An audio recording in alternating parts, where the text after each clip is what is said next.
1962 की रंगला में 2000 चीनियों को हमने मार गिराया। सिर्फ एक बयान ने मथुरा वृंदावन से लेकर पूरे यादव समाज में आक्रोश पैदा कर दिया है। कथावाचक इंद्रेश के कथित बयान को लेकर यादव समाज में भारी नाराजगी देखने को मिल रही है। आरोप है कि उन्होंने सार्वजनिक मंच से यादव समाज को भगवान श्री कृष्ण का वंशज मानने से इनकार किया। इस बयान के विरोध में आज यादव समाज के विभिन्न संगठनों और समाज के प्रबुद्ध लोगों ने संयुक्त पत्रकार वार्ता की। वक्ताओं ने इस बयान को तथ्यहीन, आपत्तिजनक और समाज को तोड़ने वाला कहा। यादव समाज का कहना है कि भगवान श्री कृष्ण स्वयं यदुवंश में अवतरित हुए थे, जिसका उल्लेख श्रीमद् भागवत पुराण, महाभारत और विष्णु पुराण जैसे शास्त्रों में स्पष्ट रूप से मिलता है। यादव समाज ने चेतावनी दी है कि अगर माफी नहीं मांगी गई तो वो कानूनी तरीके से आंदोलन करेंगे। समाज ने साफ कहा है कि वो अपने धार्मिक और ऐतिहासिक अस्तित्व से किसी भी कीमत पर समझौता नहीं करेगा। बंधुओं, यादव और यदुवंश ये अलग हैं। यादव समाज के लोग ये अलग एक वर्ग है, और जो यदुवंशी जिसमें भगवान का अवतरण हुआ वो अलग है। कई जगह ऐसा यादव सोचते हैं कि वे भगवान के वंशज हैं। नहीं, यदुवंशी एक तो बचे नहीं भगवान के जाने के बाद, भगवान समस्त यदुवंश का नाश करके गए। क्या मानना है आपका? सबसे पहले सभी पत्रकार साथियों को जय श्री कृष्ण, जय माधव, जय यादव।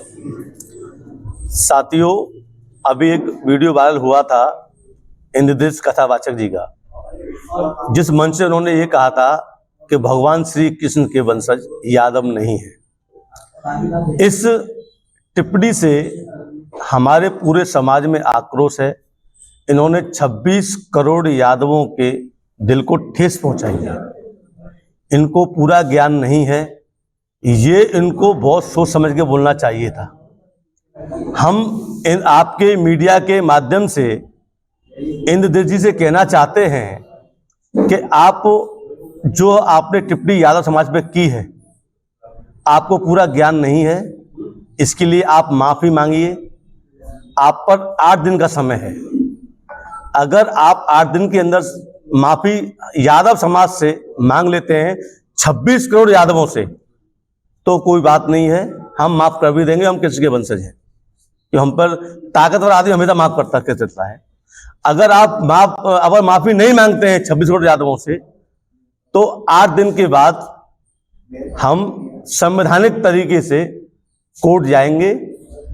हम अपना शास्त्र ग्रंथ लेके जाएंगे, हमारे बुद्धिजीवी जाएंगे, फिर आप वहां जवाब देना। इससे स्पष्ट हो जाएगा कि कौन किसका वंशज है, कौन नहीं। धन्यवाद।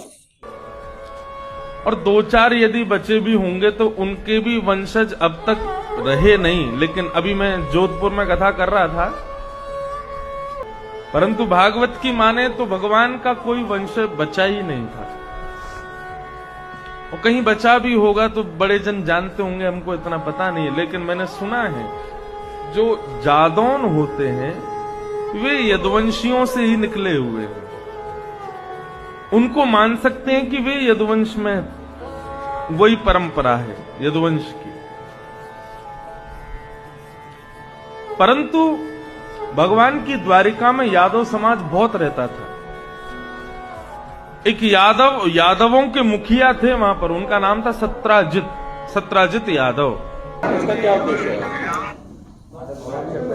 सबसे पहले आप सभी पत्रकारों को जय श्री कृष्ण। यह जो आज यादव समाज द्वारा पत्रकार वार्ता की गई है कि एक कथावाचक है वृंदावन के इंद्रदेश, और इन्होंने सार्वजनिक व्यास गद्दी पर बैठकर उन्होंने कहा है कि साहब यादव कृष्ण के वंशज नहीं है। तो 26 करोड़ यादवों को इसको ठेस हमको पहुंची है। जो हम कृष्ण के वंशज हैं और रहेंगे, तो इसका हमें दुख है। या तो इंद्रदेव जी सार्वजनिक रूप से माफी मांगे यादव समाज से, कृष्ण के वंशजों से। अगर नहीं मांगते हैं तो इनके ऊपर कानूनी कार्रवाई की जाएगी संविधान के अनुसार। अच्छा, उन्होंने ये कहा है कि यादव समाज जैसे हमारे यहाँ अहीर समाज या बोला जाता है, तो ये अहीर नहीं है यादव। मैं आपको बता दूं, अहीर है, गोप है, घोष है, यादव है। यादव की फुल फॉर्म है या से यशोदा, दा से देवकी, बा से वासुदेव। ये हमारा यादव धर्म है। अहीर हमारी जाति है। और आपने सुना होगा तमाम बड़े जो संत हैं, अभी जो अनुरुद्धाचार्य जी हैं, उन्होंने भी बताया था कि भगवान श्री कृष्ण के पुत्र थे प्रद्युमन, और प्रद्युमन के पुत्र थे अनिरुद्ध, और अनिरुद्ध के थे ब्रजनाभ। इस बृहद 84 कोष के अंदर जितने भी मंदिर बने हुए हैं वो सब अहीरों के मंदिर हैं, ब्रजनाभ ने बनवाए थे, हमारे दादा गुरु ने। मगर हम लोग फिर भी आप लोगों से ये नहीं कहते था आप लोगों ने मंदिर पर क्यों कब्जा कर रखा हमारे पे, फिर भी हम शांत हैं। मगर आप लोगों को, इन कथावाचकों को इतना इनके अंदर विवेक होना चाहिए कि हम बोल क्या रहे हैं। अच्छा, एक चीज है, जैसे अक्सर देखा गया है कि व्यासपीठ पर बैठ करके ज्ञान की कम, आजकल महिलाओं की सुंदरता, कभी सीता माता पर अभद्र टिप्पणी, कभी किसी के ऊपर अभद्र टिप्पणी, ये बड़ा प्रचलन चल चुका है। ये क्या है, मैं आपको बता दूं, ये बहुत गलत लोग कर रहे हैं, क्योंकि इनको पूरा ज्ञान नहीं है। ये लोग पढ़े लिखे नहीं है, तलक छापे लगाए, माला डाली और सिस्टम खड़ा कर लेते हैं अपने पास। ना तो इन लोगों ने कभी ग्रंथ पढ़े, ना कभी शास्त्र पढ़े, और ना कभी इन्होंने गीता पढ़ी। अच्छा, एक ऐसे ही भागवत आचार्य हैं जिनका नाम है अनुरुद्धाचार्य।